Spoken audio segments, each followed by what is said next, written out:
je tiens à le dire, c'est absolument indispensable. C'est très rare de le trouver. Bien souvent, et j'ai fait énormément de choses dans ma vie, et j'ai toujours eu affaire à des élites qui se croient supérieures à toi parce qu'ils ont ci, ils ont ça. Les groupes de supporters ont créé en 1950, au moment sous la période titiste, et ce groupe a été lui-même subi des interdictions, et c'est vraiment sur la fin du XXe siècle qu'il a pu à nouveau donc être réutilisé. Le nom a pu être réutilisé. La question qui se pose, c'est de savoir à qui on fait hommage. Est-ce qu'on continue de faire hommage au roi de France ou est-ce que l'on décide de rester un pied dans l'Empire, faire hommage à l'empereur donc, alors il y a eu de multitudes de vérifications d'appartenance qui ont été très bien étudiées par quelqu'un comme Daniel Norman, qui ont montré comment se sont fixés ces appartenances. Le disque devient vraiment un objet de culte, quelque part, puisqu'il y a des collectionneurs de vinyles aujourd'hui qui vont aller chercher le pressage de tel pays, parce qu'il va y avoir des différences parfois significatives dans les notes de pochette, etc., dans la couleur de la pochette. Et donc on va faire de cet objet un objet mythique au sens où l'on entend Roland Barthes aussi. Deux grandes branches dans cette musique, qui est d'abord une musique politique, certes, avec d'ailleurs un saxophoniste qui est plutôt quand même connu en France, Archie Shepp, qui lui revendique ce côté politique dans sa musique, qui a fait les disques avec des écrivains engagés noirs américains, et quand même une tendance plutôt spiritualiste de cette musique, notamment John Coltrane sur la dernière fin de sa vie. Je pense à des albums comme Ascension par exemple.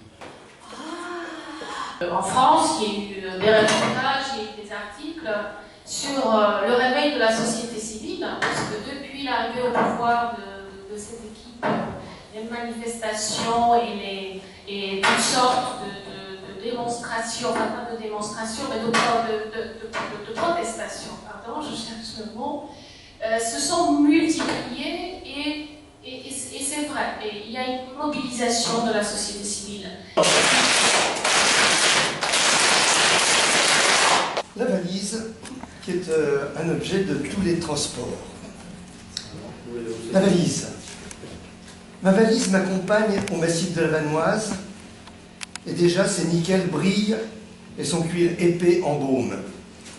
Je l'empaume, je lui flatte le dos, l'encolure et le plat, car ce coffre comme un livre plein d'un trésor de plis blancs, ma vêture singulière, ma lecture familière, et mon plus simple attirail, oui, ce coffre, comme un livre, est aussi comme un cheval, fidèle contre mes jambes, que je selle, je harnache, pose sur un petit banc, selle et bride et sangle, ou désangle dans la chambre de l'hôtel proverbial, oui, au voyageur moderne, sa valise, en somme, reste comme un reste de cheval.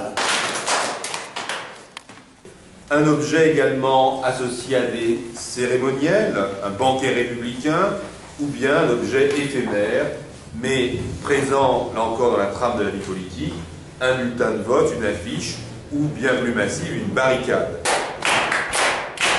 Apparemment, le plus facile à atteindre l'objet de l'histoire, ou à le créer, à le rendre évident, c'est de le montrer aux yeux de tous les gens intéressés. Les monuments du passé, fabriqués à l'aide des matériaux différents, rendent un témoignage palpable du passé.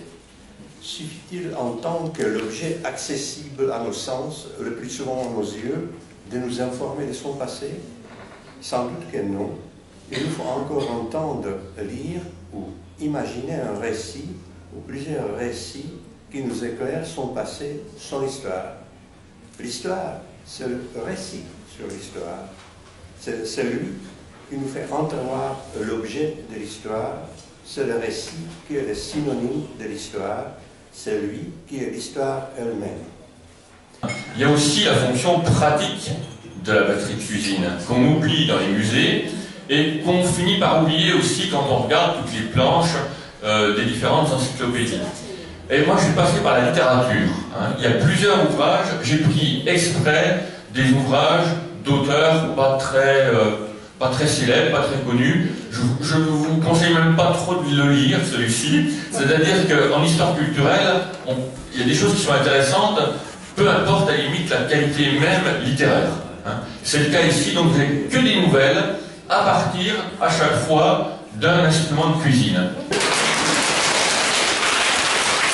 État, événement, relation, ensemble sont des onomatoïdes. Il me semblerait intéressant de parler un petit peu de l'évolution de la justice qui était soi-disant très dure, mais faite par des gens déjà de lumière pendant tout le XVIIIe. L'abolition de la peine de mort, par exemple, en Toscane, l'histoire de Beccari, c'est-à-dire ce travail en profondeur, et le droit de grâce, par exemple, du roi ou des tribunaux.